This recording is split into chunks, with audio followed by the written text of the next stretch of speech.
Hendaknya seorang muslim itu dia berprasangka baik kepada Allah Subhanahu wa taala. Maksudnya apa saja yang menimpa ke atas seorang muslim, seorang yang beriman, itu adalah kebaikan untuk dirinya. Dan Allah lah yang mengetahui hikmah dan kebaikan bagi seorang hamba, sedangkan hamba tidak mengetahuinya. Sehingga seorang hamba itu dia menjalani kehidupannya berdasarkan keimanan, dia berprasangka baik kepada Tuhannya, kepada Allah Subhanahu wa taala, kepada Rabbnya, dan dia tetap tegar menjalani kehidupan sebagai seorang muslim. Betapapun begitu banyak yang menimpa dirinya dari berbagai macam permasalahan dan musibah di dalam kehidupannya. Dan ini sebagaimana yang telah disebutkan oleh Al-Bukhari dalam sahihnya, lupa hadis yang keberapa, kalau tidak salah hadis nomor 1000 sekian. Barakallahu fikum wa jazakumullahu khair. Maksudnya Nabi SAW dia bersabda, beliau mengatakan ma min musibah tusibul muslima illa kafarallahu azza wa jalla biha anhu. Nabi SAW dia mengatakan di sini dengan musibah dengan nakhirah, isim nakhirah, ini menandakan bahwasanya musibah yang akan menimpa seorang yang beriman, barakallahu fikum jazakumullahu khair, itu begitu banyak yang akan menimpanya di sepanjang kehidupannya. Berbagai musibah, ujian yang Allah berikan kepada seorang hamba, itu akan begitu banyak, itu akan begitu banyak. Sehingga Nabi SAW mengatakan di sini dengan nakhirah, nakhirah, musibatin tusibul muslimah. Ketika Nabi SAW menyebutkan kepada siapa musibah ini akan diberikan, Nabi SAW menyebutkan dengan alif lam, ini ma'rifah, menandakan ma'rifah. Artinya seorang muslim, bukan seorang yang musyrik, seorang yang murtad kafir, seorang ahli syirik wal kufur, ahlul tajahum wal irja, ahlul kalam, ahlul ra'yi, dan sebagainya, atau kafir asli, bukan, tapi kepada seorang yang benar-benar beriman kepada Allah Subhanahu wa ta'ala, seorang muslim dengan alif lam ma'rifah, barakallahu fikum, illa kafarallahu azza wa biha anhu, melainkan Allah akan hapuskan musibah-musibah itu yang menimpa seorang hamba, dosa-dosanya. Allah akan bersihkan dosa-dosanya, Allah akan angkat derajatnya. Kemudian Nabi memberikan pengajaran setelah menjelaskan dengan bahwasanya musibah itu akan sangat banyak menimpa kaum muslimin, orang-orang yang beriman. Hingga Nabi memberikan pengajaran dalam hadis ini dengan perumpamaan yang sederhana. Apalah artinya duri dan sebagainya. Hatta syaukah yushakuha, sampai duri dengan goyah di sini. Hatta syaukah yushakuha, sampai duri yang akan menusuk dirinya. Itu akan menjadi sebuah kebaikan bagi seorang muslim. Barakallahu fikum jazakumullahu khair.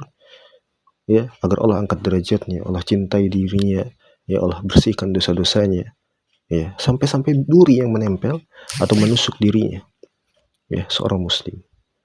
Ini adalah pengajaran Nabi SAW agar hendaknya seorang muslim itu berprasangka baik, tidak berprasangka buruk kepada Allah Subhanahu wa taala. Apa saja yang ditakdirkan oleh Allah Subhanahu wa taala kepada dirinya, kepada seorang Islam, kepada seorang muslim, ahlus sunnah, itu adalah baik.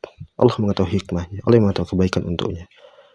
Dan perlu diketahui di sini musibah yang begitu banyak yang Nabi sebutkan tadi dengan nakhirah tadi, yang harus diketahui oleh seorang muslim, barakallahu fikum jazakumullahu khair,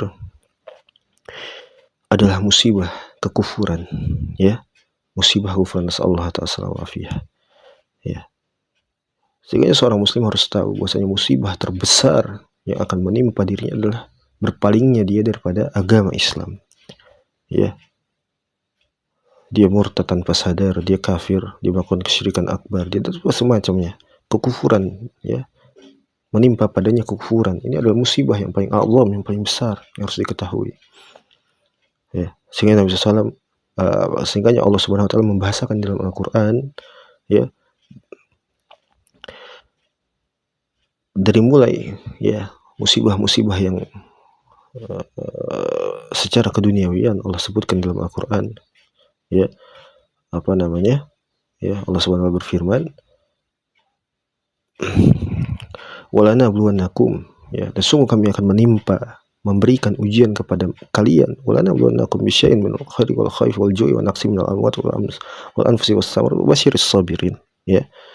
Sungguh kami akan menguji kalian dengan berbagai macam ujian, musibah, ibtila, ya, dengan berbagai macam musibah keduniawian, kehilangan harta jiwa, kekurangan harta jiwa, benda-benda dan buah-buahan sebagainya, ya. Wabashir sabirin, sampaikan kepada orang-orang yang sabar dari kalangan ahlus sabar, yaitu orang-orang yang beriman, ya, minas sabirin, wabashir sabirin. Atau di tempat lain Allah bahasakan wa nablukum min syarri wal khairi fitnah, dan Allah akan memberikan ujian kepada kalian dari kebaikan dan keburukan, ya, dari keburukan dan kebaikan sebagai fitnah untuk kalian, ya. Ya, jadi ujian itu begitu banyak sampai kepada puncaknya kekufuran, ya, sampai puncaknya pada kekufuran, ya.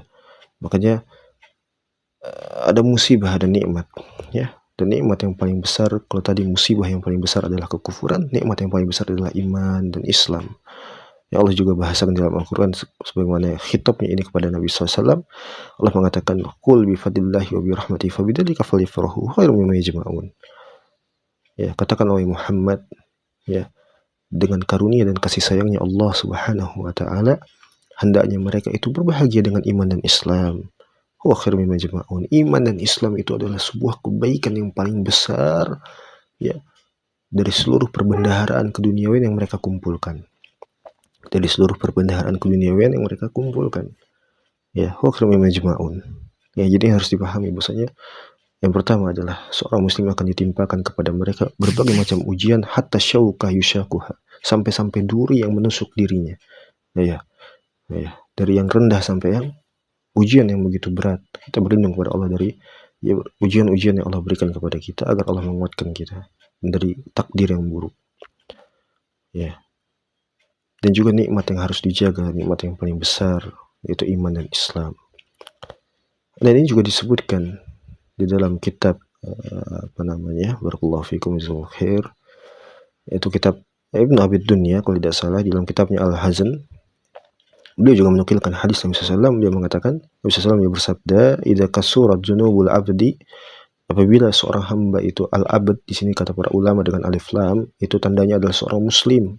Al-abd seorang hamba, ya, seorang muslim maksudnya. Apabila seorang muslim itu telah begitu banyak daripada dosa-dosanya yang meliputi dirinya, ya, yang dilakukannya, wallahu musta'an wal tuklan.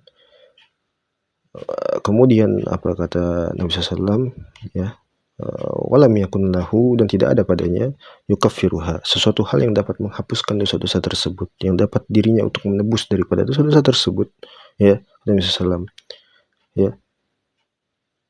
Kemudian kata Nabi SAW, ibtalahullahu azza wa jalla, ya, bil hazn, maka Allah akan memberikan atau menimpakan kepadanya kesedihan. Ya, kalau tadi Nabi SAW beliau, ya, memberikan pengajaran kepada kita, musibah itu begitu banyak dengan akhirah, kemudian yang ditimpakan kepada seorang muslim, dan beliau memberikan pengajaran dari hingga yang tersederhana, yaitu duri yang menimpa seorang hamba yang menusuk dirinya. Kemudian Nabi SAW mengatakan, ibtalahullahu azza wa jalla, di hadis yang lain ini, ya, bil hazan, dengan kesedihan. Ini juga perkara yang sederhana, ya, dengan kesedihan. Boleh jadi seorang itu sedih, ya, ditimpakan kesedihan oleh Allah Subhanahu wa taala kepada dirinya, ternyata itu adalah menghapus dosa-dosanya, ya. Dan yang paling afdal adalah sedih terkait perkara agama, sedih dengan keadaan kaum muslimin, sedih karena khawatir terhadap kekafiran dari dirinya, sedih karena takut wa'id, ancaman-ancaman dari Allah Subhanahu wa taala. Ini yang paling utama. Tapi secara fitrih juga boleh jadi seorang hamba itu bersedih karena permasalahan keduniawian dan sebagainya, ya. Selama itu tidak perkara yang haram, bahkan kekufuran, maka tidak mengapa, dan itu akan menjadi kebaikan untuk dirinya. Kemudian Nabi SAW melanjutkan dalam hadis ini, liyukaffiruha anhu, dengan lam di sana untuk apa? Untuk menghapuskan dosa-dosanya. Ibtalahullahu azza bil huzn yukaffiruha anhu, untuk menghapuskan dosa-dosanya, ya. Ini adalah kebaikan kehidupan sebagai seorang muslim. Itulah nikmat yang paling besar, nikmat yang paling luar biasa, nikmat yang harus disyukuri oleh seorang hamba, nikmat iman dan Islam, ya. Dan dia yakin betul dari pengajaran hadis ini bahwasanya seorang hamba itu barakallahu fikum, ya, bisa tegar menjalani kehidupan dari berbagai macam, meskipun berbagai macam ujian menimpa dirinya, dia tegar melewatinya. Dia merasa yakin kepada Allah Subhanahu wa taala bahwasanya ini adalah sebuah kebaikan dari Allah Subhanahu wa taala, mengangkat derajatnya, menghapuskan dosa-dosanya di sisi Allah Subhanahu wa taala dan sebagainya, ya. Dan dia tidak berprasangka buruk kepada Allah Subhanahu wa taala, ya. Nasallallahu. Apalagi sampai dia meninggalkan agamanya karena tidak kuat menjalani ujian-ujian yang ada, ya. Dan ini adalah keadaan kaum muslimin, keadaan orang beriman akan senantiasa diliputi dengan berbagai macam ujian dari Allah Subhanahu wa taala. Bahkan sampai kepada nikmat tadi disebutkan dalam Al-Qur'an, ya, wa nabluukum min syarri wal khairi fitnah. Bahwasanya nikmat saja itu adalah ujian bagi orang-orang yang beriman. Adapun orang-orang kafir, orang kafir, musyrik, murtad, sebagainya, kafir asli, ketika mereka diberikan ujian di dunia itu adalah azab untuk mereka di dunia, ya, azab yang ringan sebelum mereka nanti akan, ya, nasallallahu menerima azab yang sebenar-benarnya yang paling besar nanti di hari kiamat kelak, ya, di hadapan Allah Subhanahu wa taala, ya. Jadi ini adalah pengajaran yang luar biasa. Hendaknya seorang muslim itu, ya, beriman, berprasangka baik kepada Allah, mengerti betul tentang kehidupannya, menjaga keislamannya, dan memahami bahwasanya ujian yang menimpa seorang muslim adalah sebuah kebaikan. Nasallallahu ta'ala nasallallahu tabaraka ta'ala bi asma'il husna wa sifatihil ula an ya'idahu alaina wa nahnu mutamassikuna bis sunnah muttabi'una bil athar. Amin Allahumma amin.